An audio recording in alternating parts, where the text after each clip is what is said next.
The Bermuda Triangle covers approximately 500,000 square miles in the Atlantic Ocean, and many believe that over the past 100 years, the triangle is responsible for a high number of unexplained disappearances, reportedly claiming dozens of planes, ships, and over 1,000 lives, among which were a sortie of Navy Corsair fighters.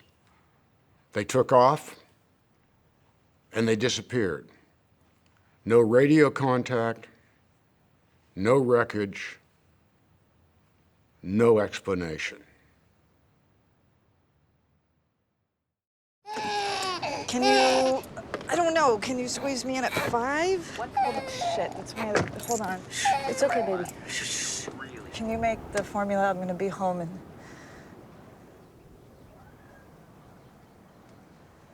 Sam?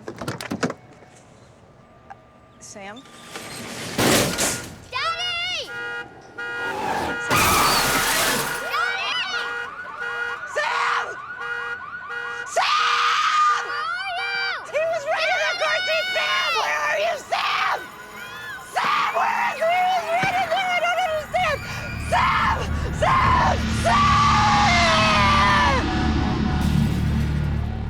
Iran 1.47 million, Turkey 1.55 million, Germany 1.71 million. The Leftovers is the story of an amazing event that occurs and changes the world. There is something called a sudden departure, where 2% of the world's population very randomly evaporates. It doesn't sound like a lot, but on a global scale, that's, in the hundreds of millions of people. There's nothing connecting the people that disappeared. They were for all different ages, races, economic backgrounds, nothing unified. We pick up 3 years later, and the world has just gotten weird.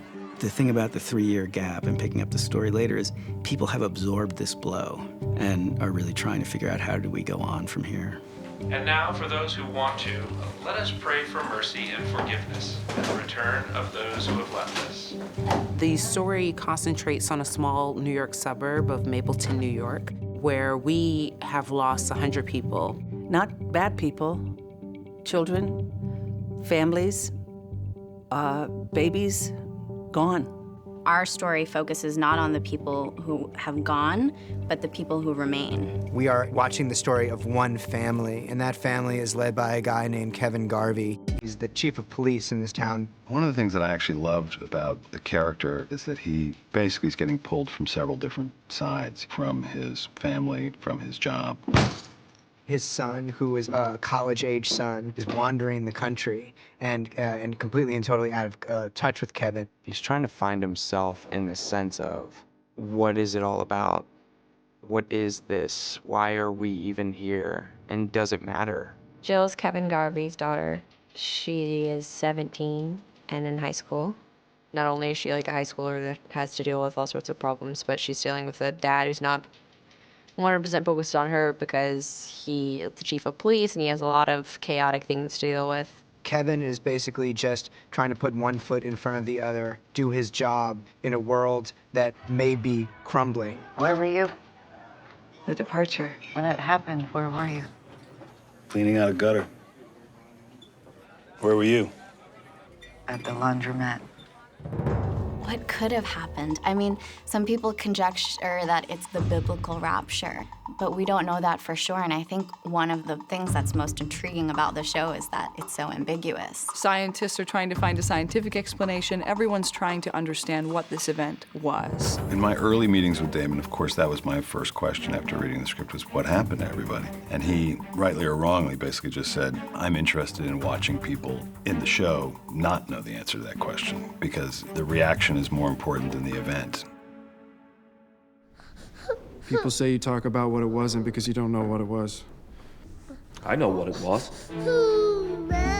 The Reverend is saying that this was not the rapture, which means that he regards it to be some kind of natural phenomenon. Belief in the rapture is a particular twist on Christian belief about the end of the world. Essentially, it boils down to the belief that when Christ returns, he's going to actually come back twice. The next time he comes back, he is going to take from the earth all of the Christian believers to meet him in the clouds, and then he's going to go away again with them. He will then leave the earth running for another 7 years of terrible tribulation. There'll then be a great battle called Armageddon, and then he'll reign for 1,000 years, and then he'll come again later. Whereas the more traditional picture, I would argue the more biblical picture, is that when Christ comes back, that's it. All of the end things happen at once. When he comes, there'll be a trumpet blast that everyone will hear, and everyone will know it. We convened a council of clerics, representatives of most world religions, who were somewhat conflicted about October 14th and were thus unable to reach any kind of consensus, which in turn led us to the scientific community for answers. If people are disappearing, that's something that's happening right here in our physical universe. So there must be a physics explanation for it. As to the instantaneous disappearance of 2% of the world's population, your conclusion as to what happened to them is, I don't know. When we think about humans disappearing, immediately certain questions come to mind. For example, why just humans? What is it that's selecting only for humans? Humans are made up of matter, and matter, we are taught in school, can neither be created nor destroyed. Now, that's not exactly true. Matter can be converted into energy. That's how stars produce their energy, in fact, by converting matter into energy. That's how atomic bombs produce their energy. And that's exactly what E=mc² means. That's how a little bit of matter can be converted into a lot of energy. So if I have a chunk of matter, like a human, that were to suddenly disappear, if it were converted into energy, that would be the equivalent of a nuclear explosion. So that can't be what's occurring. When you hear the premise of the show, I think the only question that there is to ask is the one that you're asking. What was the sudden departure and why these people?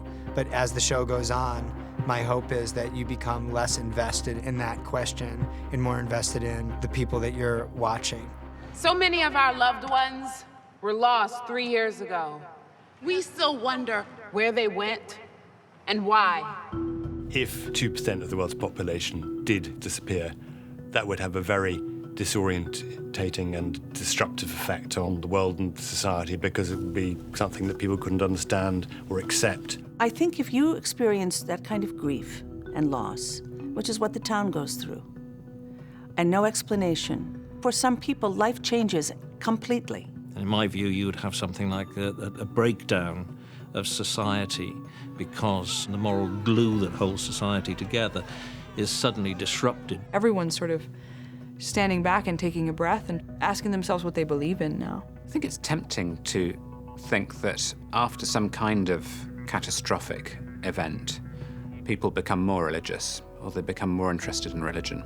I'm not sure that's always the case. The human capacity for unbelief and indifference to God is actually very, very deep-seated. A lot of characters find that there's no belief system that they can rely on to explain this. And they find themselves gravitating toward these different cults. The Guilty Remnant is one.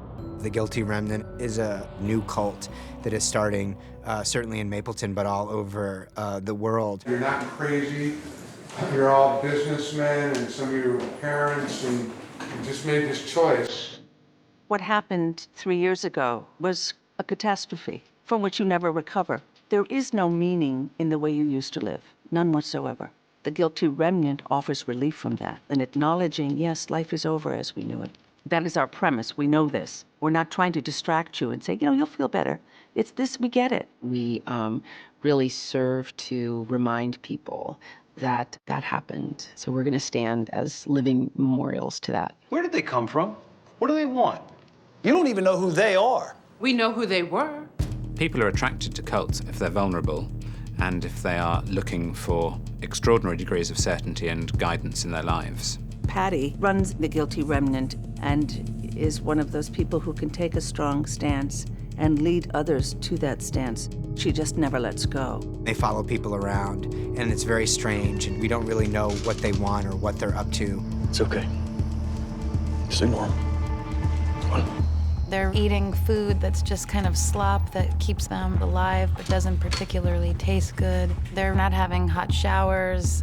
You know, all the luxuries of life go away completely. People take a vow of silence, and they dress in white, and they smoke cigarettes. And most of us don't smoke because we believe that we're going to live a long time and we don't want to get sick. And they're just saying, we don't care. You'd say, well, why would you want to be part of that? You have communal beds basically all on the floor. There's just peace in the truth. And from the remnant's perspective, the truth is we only have right now. There's nothing to say that's going to fix it. So stop with the nonsense. It's really not about what they stand for in as much as what they're pulling away against. It's time. Everybody's ready to feel better. Not the remnant. I think he hates them. I think it's a deep, deep, distrust, but loathing of this community that's sprung up. They become a real nuisance. All units on foot, north side of the park, now. They provoke aggression and hatred. Go, crowd, go! Fight now, fight! Just our presence and kind of what we trigger in people, but we don't fight back. We just stand to bear witness. The grief that the town feels and the judgment that we are placing upon them for trying to return to their lives, that's enraging to people, I would imagine.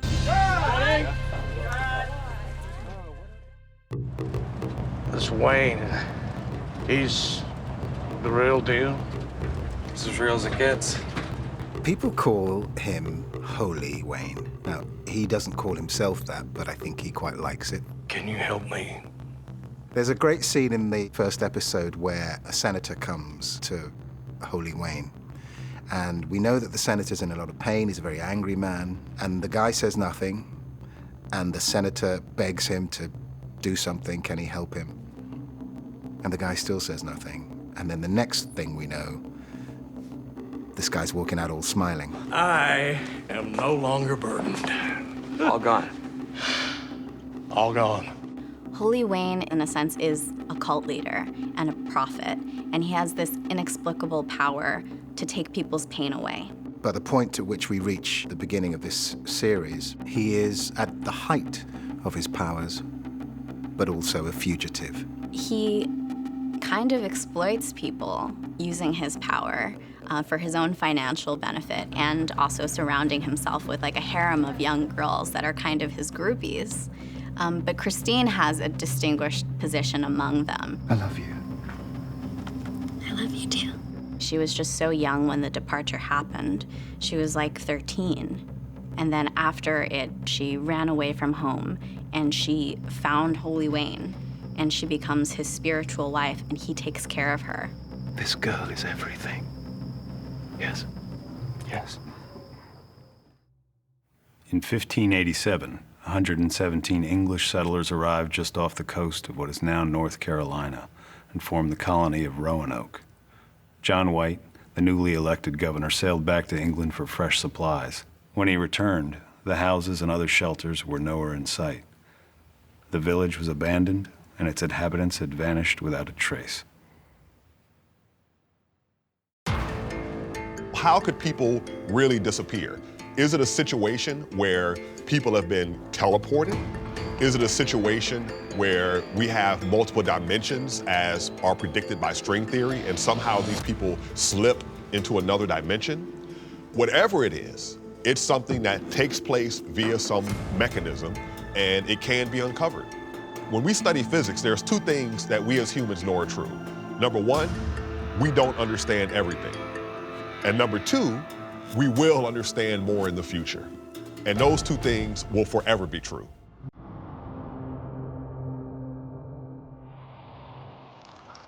Matt Jamison is an Episcopalian reverend. Post-rapture, the world's attitude to God is ambiguous, to say the least. So he's lost a lot of his business, really. And indeed, from a personal point of view, his own relationship to God has become very complex. He feels that he should have been taken because he was a true believer. And that was the promise, as far as he was concerned, of the biblical rapture, that Jesus' true followers would be reunited. It wasn't the rapture! They were no better than us! I have proof! We see him in the pilot claiming that it wasn't the rapture, certainly not the rapture as predicted by the Bible. He becomes a kind of investigative reporter, digging up dirt on the people who disappeared to show that they were not good people, that it could not have been the rapture because bad people were taken. He starts to publish a pamphlet about various people who were taken and the skeletons in their closets. This becomes a kind of almost terroristic act within the community to go after people who are gone. In that very human way, he justifies it by telling himself that God chose him to remain, to do the dirty work. What do you believe in, Matt? Do you know where my family went? Do you know what it was? He articulates to his sister Nora that this sudden departure was a test. It was a test for what comes now. He sees it in the way that Job saw the various trials which were visited on him. The loss of his children, the loss of his wealth, the loss of everything. He sees himself as the shepherd. Do you know who that is? Nope. Her name's Nora something. She was at Heroes Day. Her husband and her kids all disappeared. Nora, she occupies a very elevated position in this town because she's the most grief-stricken person in this tragedy of tragedies. She's lost the most people in this small town. Their names were Doug, Jeremy, and Aaron. When you have a tragedy occur the way that what has happened to Nora has happened, it becomes your identity. I'm so sorry. Oh, no worries. Let me get you another one. No, it's fine. I've got to be somewhere anyway. Sorry. If she chooses to try and let go of that grief and pain, then who is she? And I think that's the question about her that I think is really compelling and something that everyone could relate to. Kids okay? Yeah, Jill, she's fine. Tommy's still out west, I think. Just because he doesn't check in as often as he should doesn't mean he doesn't love you. Scott Glenn plays Kevin Garvey Sr., Kevin's father, who is the former chief of police. I was the chief of police of this town when this big disappearance happened. His father went insane, you know, and the big question is his father the most sane person in the town, or is he the most insane? I've been committed to a high-security mental institution because I've started hearing voices, and the voices are from a very profound and high place. In the normal world, we would just assume that this guy was nuts. But in this world, we have to allow ourselves for the possibility that the voices that he's hearing are real. They said they sent or are sending somebody to help you. Help me with what? I don't know. But whatever it is, you might want to keep it to yourself. See, if we do it in Kauai, then half the guest list won't even show up, which is kind of the point, right? When we find Meg in the first episode, she's feeling very suffocated and angry and frustrated in her life and in her world.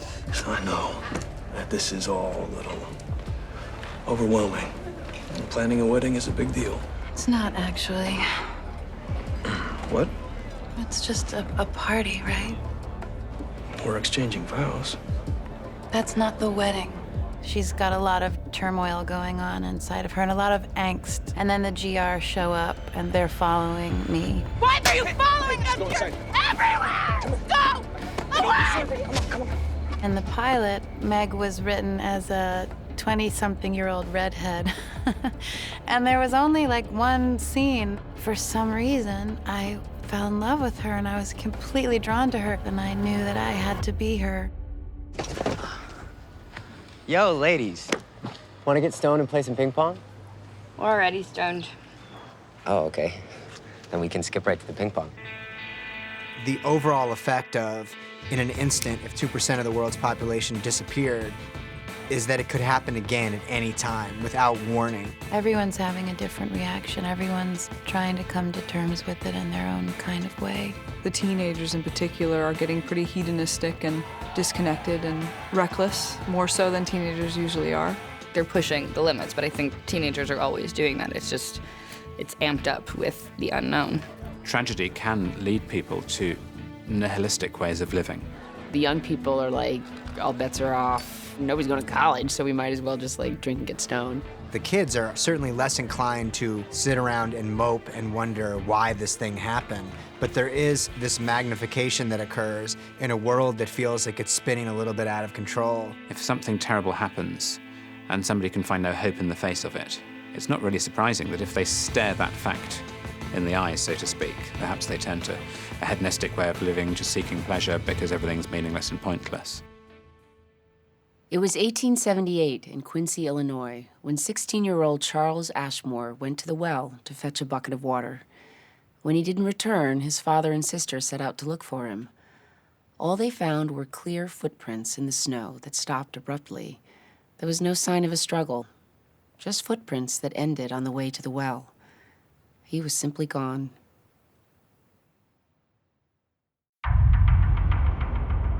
I love Tom Perrotta's book, not only because I think that the premise is so fresh, but the way that he writes characters and suburban life, I think, is very unique and incredibly relatable. One of my favorite things about Tom's writing is that he goes so deeply into each character and with such detail where you think, I know exactly what he's talking about. I've never worked in TV before, and Damon is a real veteran of TV, and so is Pete. So in that sense, though I originated the material, I'm very much handing it over to them.